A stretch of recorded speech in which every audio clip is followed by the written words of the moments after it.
Alright guys, this is your Chapter 3 quiz review. Please follow along here. I could not get my technology to cooperate this evening, so this is going to go along with a study guide that you do have a hard copy of.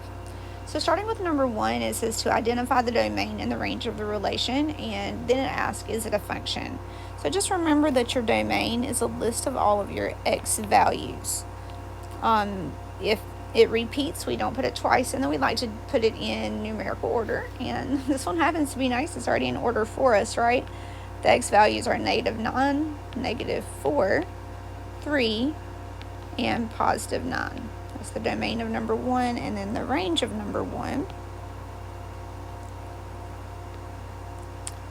Here you see that all of them happen to be 2, like all of the y values are 2. I don't have to write 2 4 times, so I'm just going to put 2. And this is a function because all of the x values are unique. None of them repeat. So number 1, domain, range, and a function. Number 2, same question, different numbers. Number 2, the domain is, okay, so this one's a little out of order, so I'm going to rewrite it in order. It'll be -9. We have -4. We have another -4, and then we have an 8. Again, since it repeats, I don't have to name it twice. And then the range on this one is, let's see, again, not quite in order, so I'm going to go -8, -5, 2, and 12 are the y values for that particular relation.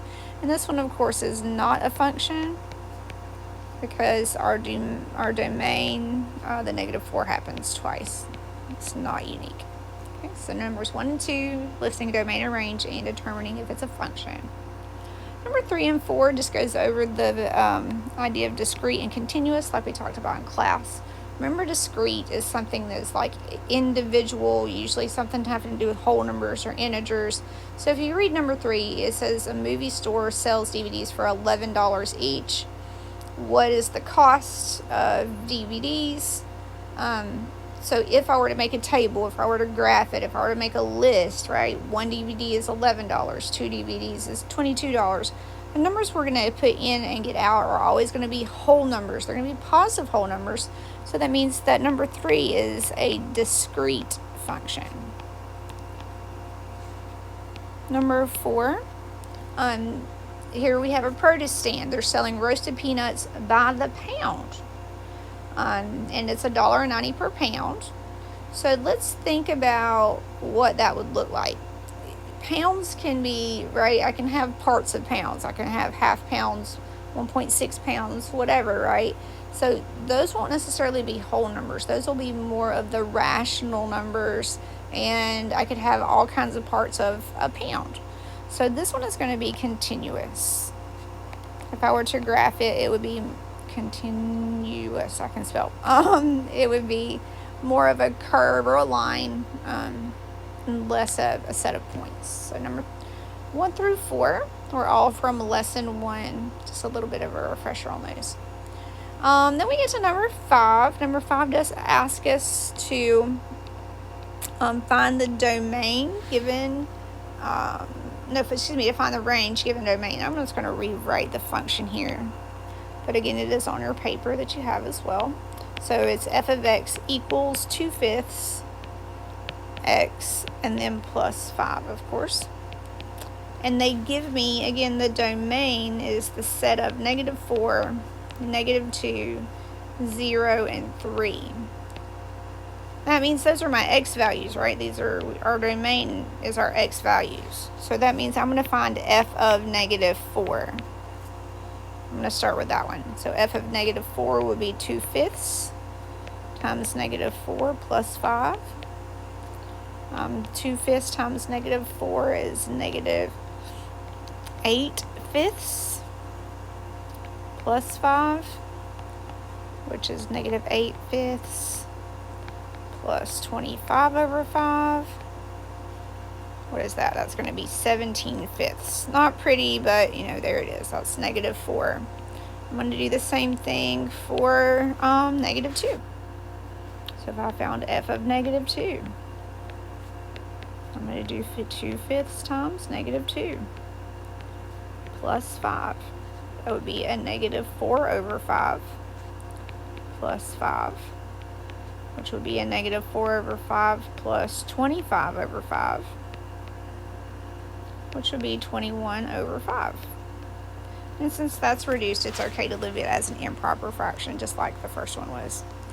I'm going to keep going. The same thing for 0. If I found f of 0, this one's really easy.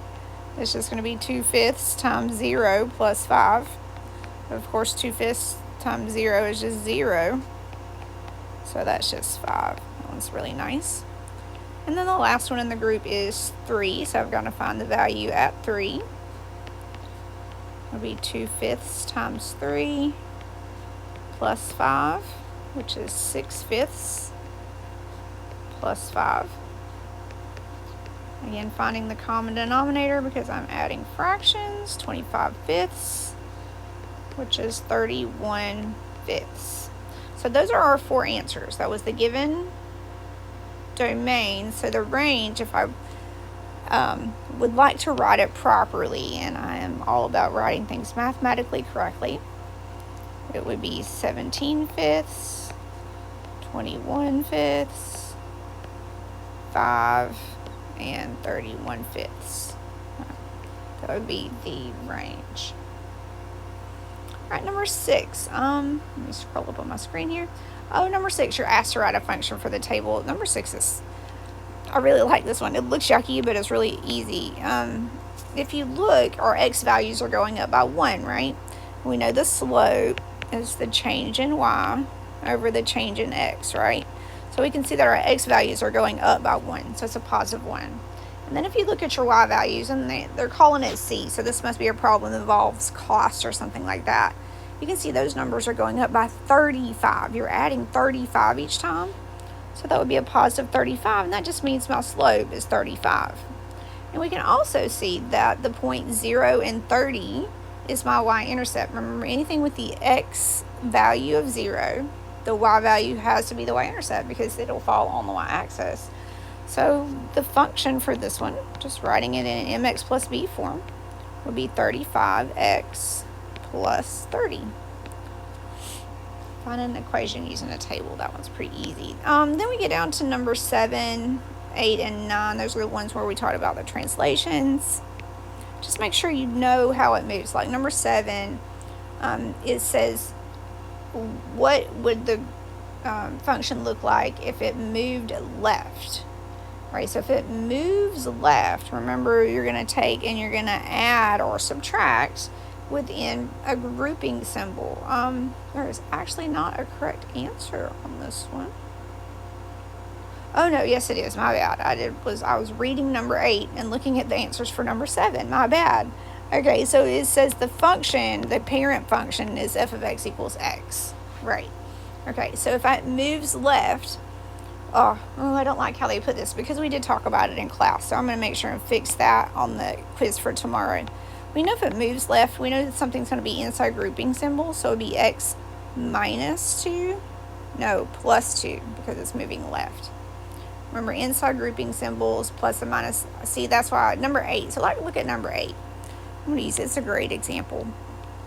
Now the question for number... Okay, so the correct answer for number 7, before I get ahead of myself, you guys know how I am, that would be C. C is the correct answer for number 7. But number 8, I like how, look at those answer choices. Love that. Love how they're saying, hey, here's the function, or here's the x value.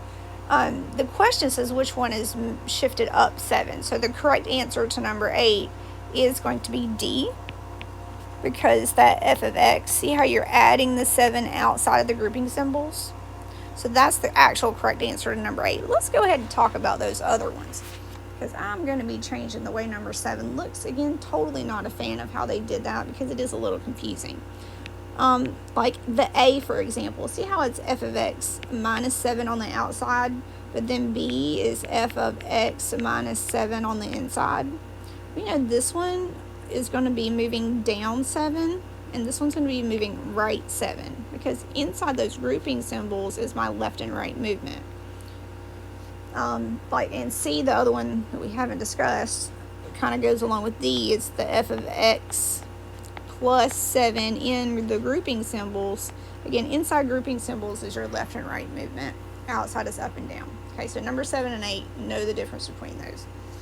Excuse me, and the number 9 kind of hits on the reflection and the dilation or the stretch and compression. So here it's telling us that the parent function is negative 6x. Like, that's our beginning function.